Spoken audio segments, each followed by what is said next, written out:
80 gasten konden afgelopen weekend genieten van een smakelijke samenwerking. Een kerstdinnerconcert van MMSK Sint-Petersbanden bij BRL.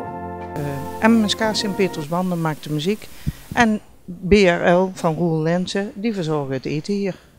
Vandaag bij BRL is er een fantastisch mooie reis te beleven. Een magische reis waar we op zoek gaan naar het ultieme kerstgevoel. En ik neem ze mee op een treinreis met de Polar Express. Tafel 5, loopt u maar mee. Een fijne reis gewenst. Dankjewel. Bijna 40 muzikanten zorgden voor de muzikale omlijsting. Een reis die niet zonder voorbereiding kon worden gemaakt.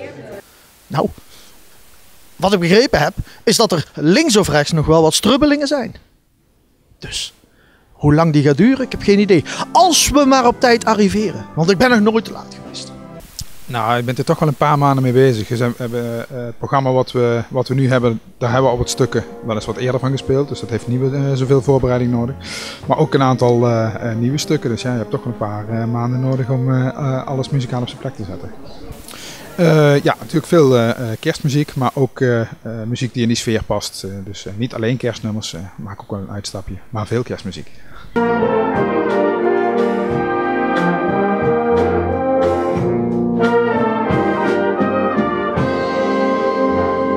Om zoiets ten uitvoer te brengen moet je natuurlijk wel feeling hebben met kerst.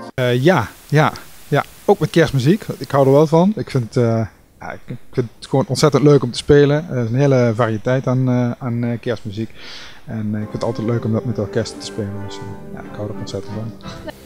Gelooft u zelf in kerst? Zeker weten. Zeker weten. Kijk, ik heb daar een test voor. Maar ja, alleen diegenen die hier dadelijk komen te zitten.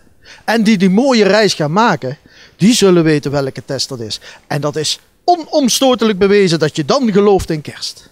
We